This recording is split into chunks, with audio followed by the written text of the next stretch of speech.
Ravichandran Ashwin retirement అంటే దాదాపుగా భారత జట్టుకు స్పిన్ ఆల్రౌండర్ కుడి భుజం విరిగినట్టే. ఎందుకంటే టెస్టుల్లో తను సాధించిన రికార్డ్ మామూలు విషయం కాదు. అసలు కొన్ని ఏళ్ల పాటు తను ఒక నంబర్ 1 టెస్ట్ ఆల్రౌండర్.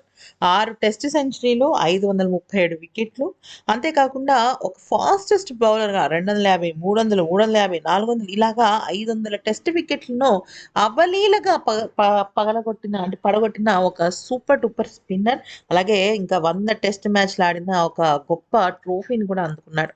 అలాంటి ఒక లెజెండరీ క్రికెటర్ రిటైర్ అవుతున్నాడు. లేకపోతే ఆహ్, క్రికెట్ అంతర్జాతీయ క్రికెట్‌కి గుడ్ బై చెప్తున్నాడు అంటే భారత జట్టు సెండ్ ఆఫ్ అనేది మామూలుగా ఉండకూడదు. ఓ రేంజ్‌లో ఉండాలనమాట.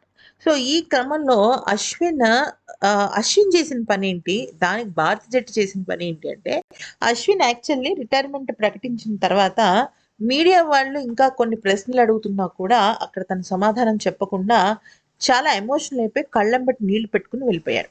ఆ తర్వాత రోహిత్‌తో కలిసి తను మళ్ళీ కొంత రికవర్ అయ్యి మళ్ళీ మీడియా ముందుకొచ్చి తను అనుకున్నది తను చెప్తున్నప్పుడు కూడా ఎమోషనల్ అయ్యాడు. అయితే ఆ తర్వాత తను అశ్విన్ డ్రెస్సింగ్ రూమ్‌లోకి వెళ్ళడం జరిగింది.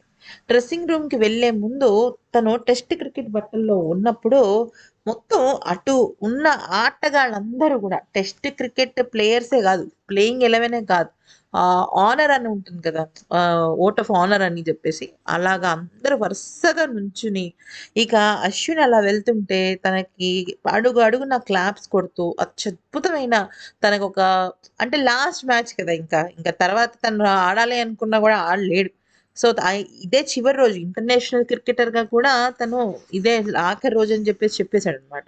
సో, యాక్చువల్లీ ఫస్ట్ పర్త్ వేదికగా జరుగుతున్న సమయంలోనే తను గుడ్ బై చెప్పేద్దాం అనుకున్నాడు. అలాంటిది రోహిత్ శర్మ చెప్పిన ఒకే ఒక్క మాటతో తను ఆగిపోయాడు. అయినప్పటికీ కూడా ఈ టెస్ట్ మ్యాచ్‌లో తను ఆడలేకపోయినప్పటికీ కూడా తనకి అంత ఆనర్ ఇచ్చి భారత జట్టు చాలా అద్భుతమైన సెండ్ ఆఫ్ ఇచ్చిందని చెప్పుకోవాలి. ఇంకా చాలా ప్రెషియస్ మూమెంట్స్ అయితే డ్రెస్సింగ్ రూమ్‌లో జరిగాయి. మరి ఈ వీడియో గనుక నచ్చితే లైక్ చేసి సబ్స్క్రైబ్ చేసుకోండి.